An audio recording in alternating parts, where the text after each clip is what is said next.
بسم اللہ الرحمن الرحیم۔ پیارے بھائیوں اور قابل احترام ماں اور بہنوں، یاد رکھیں یہ دنیا دارالعمل ہے اور آخرت دارالجزا ہے۔ آج عمل ہے حساب نہیں، کل حساب ہوگا عمل نہیں۔ اللہ تعالیٰ ارشاد فرماتا ہے اعملوا ما شئتم انہ بما تعملون بصیر۔ جو چاہو آج کرو، اللہ تمہارے سب اعمال کو دیکھ رہا ہے۔ ایک دوسرے مقام پر ارشاد فرمایا الم یعلم بان اللہ یرا، کیا اس نے نہیں جانا کہ اللہ دیکھ رہا ہے؟ ارشاد فرمایا رسول اللہ صلی اللہ علیہ وسلم کو خطاب کرتے ہوئے انک باعیننا، آپ ہماری آنکھوں کے سامنے ہیں۔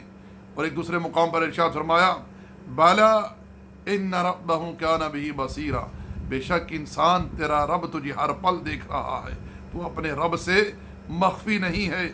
ان اللہ لا یخفی علیہ شیء فی الارض ولا فی السماء، اللہ وہ ذات ہے جس سے نہ کوئی آسمانوں میں مخفی ہے نہ کوئی زمینوں میں، ہر چیز کو جانتا ہے جل وعلا۔ میرے بھائیوں، میرے دوستو، اس زندگی کو غنیمت جانیں۔ یہ زندگی بڑی قیمتی اور بڑی مختصر ہے۔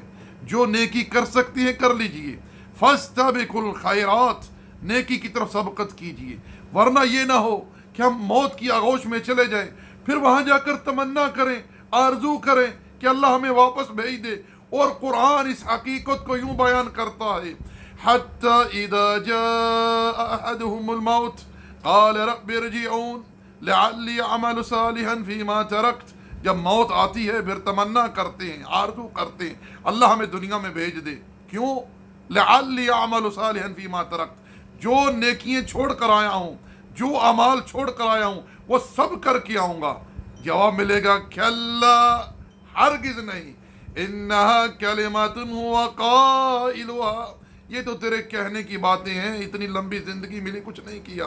وَمِن وَرَائِهِمْ بَرْزَخٌ إِلَى يَوْمِ يُبْعَثُونَ، پھر برزخ میں عذاب ہوگا، کب تک؟ جب تک قیامت برپا نہیں ہو جاتی۔ میرے بھائیوں، یہ مہینہ خیر کا مہینہ ہے، یہ مہینہ نیکیوں کا مہینہ ہے، یہ مغفرت کا مہینہ ہے، یہ استغفار کا مہینہ ہے، یہ توبہ کا مہینہ ہے۔ فَفِرُّوا إِلَى اللَّهِ وَتُوبُوا إِلَى اللَّهِ تَوْبَةً نَصُوحًا، اللہ کی بارگاہ میں سچی اور خالص توبہ کر لو، ایسی توبہ جو خالص اللہ کے لیے ہو، ایسی توبہ جس سے انسان گناہ کو ترک کر دے، اپنے گناہوں پر نادم ہو، ندامت کرے اور آئندہ نہ کرنے کا عزم کر لے۔ میرے بھائیو، رب ذوالجلال ارشاد فرماتا ہے إِلَّا مَن تَابَ وَآمَنَ وَعَمِلَ عَمَلًا صَالِحًا فَأُولَئِكَ يُبَدِّلُ اللَّهُ سَيِّئَاتِهِمْ حَسَنَاتٍ، مگر جو توبہ کر لے، ایمان لے آئے اور عمل صالح کرے، اللہ بشارت دے رہا ہے اللہ اس کے گناہوں کو نیکیوں میں بدل دے گا، کیونکہ اللہ تعالیٰ صفت غفران سے متصف ہے جل وعلا، وہ معاف کرتا ہے، وَهُوَ الْغَفُورُ الْوَدُودُ، وہ معاف کر کے پھر محبت کرتا ہے، تقدس و تعالی۔ وما علینا الا البلاغ، وصلی اللہ علی نبینا محمد وعلی آلہ وصحبہ اجمعین۔